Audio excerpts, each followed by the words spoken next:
Look at you. I knew you'd be back. Why does a negative times a negative equal a positive? Where does that come from? Now, a lot of people are tempted to say something like, oh, well, it's just how it is. Two negatives make a positive. They cancel each other out. But I want to know why. Why? At the very bottom of it, where does this come from? Certainly, we had to discover this. This isn't something that humans just invented and made up. We actually got to the bottom of this, and it actually turns out that there is a reason why a negative times a negative is equal to a positive. But before we answer that question, we have to start off with something a little bit smaller, but also a little more vague question. That question is, what is multiplication? Okay, well, it's actually a fairly straightforward question to answer. Multiplication is repeated addition. Okay, that's all it is. So if I were to ask you, what is 2 times 4? Well, that would be, I think we all know that that's 8. But we also know that that is 2 4 times. So this is 2 plus 2 plus 2 plus 2, which in total is 8. That's what multiplication is, right? It's repeated addition. Now, also keep in mind that you can think of 2 times 4 as, well, the other way around. It's also equal to 4 plus 4. That's a total of 2 times. So as long as you're adding one of the numbers, the amount of times as the other number, so in this case we had 2 added to itself a total of 4 times, and here we had 4 added to itself 2 times, you'll get the same number. You'll get 8 back. Now, that should make you think about what happens when we multiply negative numbers. So let's think about that. Well, we will do, how about, let's do, I'm going to do negative 5 times 3, okay? Now, hopefully if you've been watching the other videos, you already know that that's negative 15, but let's think about that in terms of addition. So that should be negative 5 added to itself a total of 3 times. That'll be negative 5 plus negative 5 plus negative 5. Now, negative 5 plus negative 5, well, hopefully we all know that's negative 10. And negative 10 plus negative 5, well, that is negative 15. So that's why we get a negative times a positive that's equal to a negative. It's because just of how multiplication works, right? Multiplication is just repeated addition. So if we're repeatedly adding a negative number, well, we're going to get a negative number back, okay?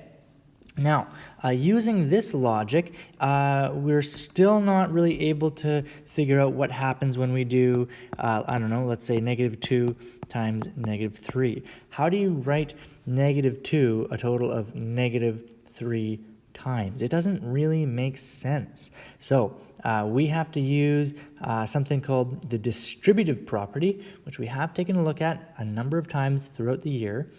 And the distributive property will tell us why a negative times a negative is a positive. Now, like most things in mathematics, we're going to have to think abstract. So instead of answering why is a negative times a negative a positive, instead we're going to answer something a little more specific.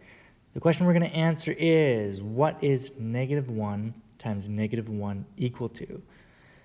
So hopefully that should do it for us. Now, the thing that's even more abstract than this is how we go about solving this. And this is not the most intuitive thing that you can do, but I'm hoping that it answers your question of why does a negative times a negative equal a positive.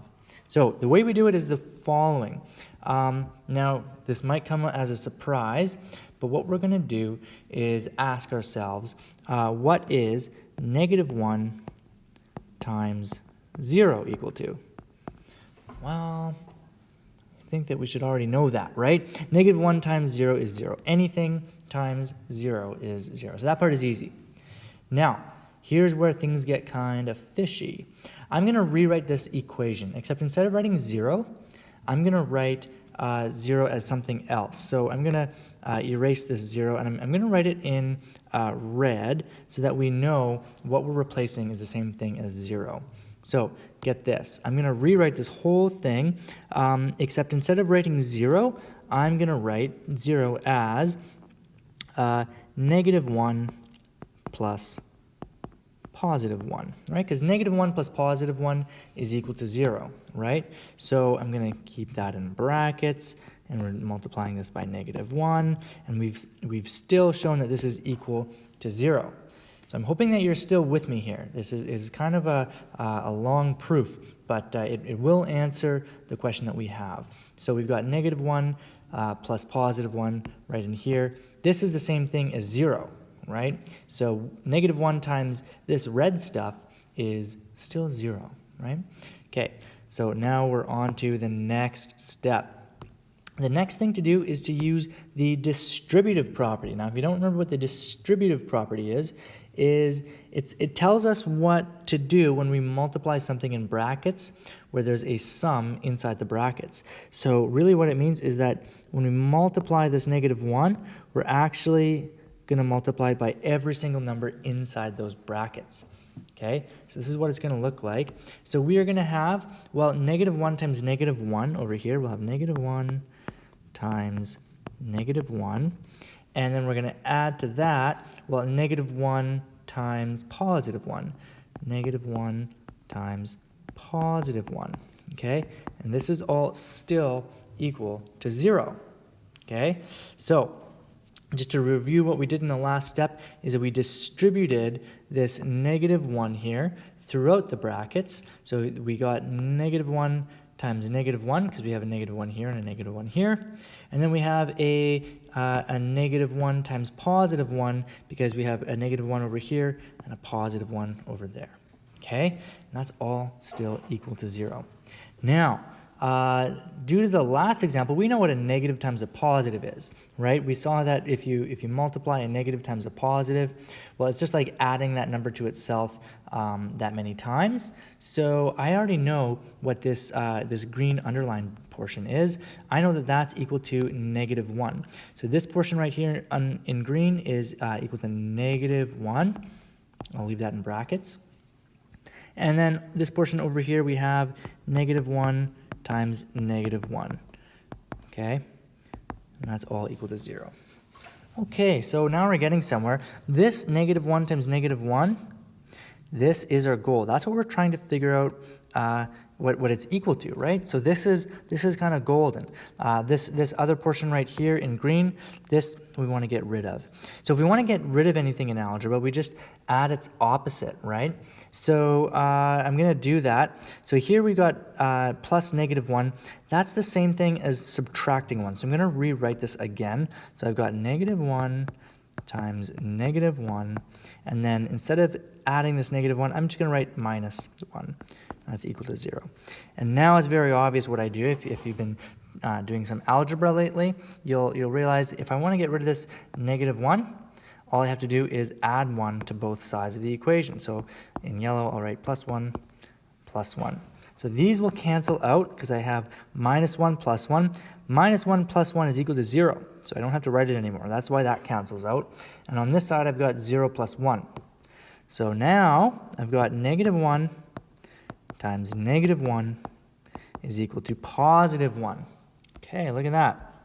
Now we're getting somewhere. In fact, now we're done, right? We've solved this. We've figured out -1 times -1 is equal to +1. And the whole reason this works is because of the little thing called the distributive property. So I think near the beginning of the year, I first introduced the distributive property. So this is the distributive property right here in action. So going from this step to this step. And if it weren't for the distributive property, we wouldn't have that -1 times -1 is equal to +1. So it's always important to realize that mathematics is all connected, that all of these things that might not seem like they're related are. Okay, so that is why -1 times -1 is equal to +1. It follows from the distributive property.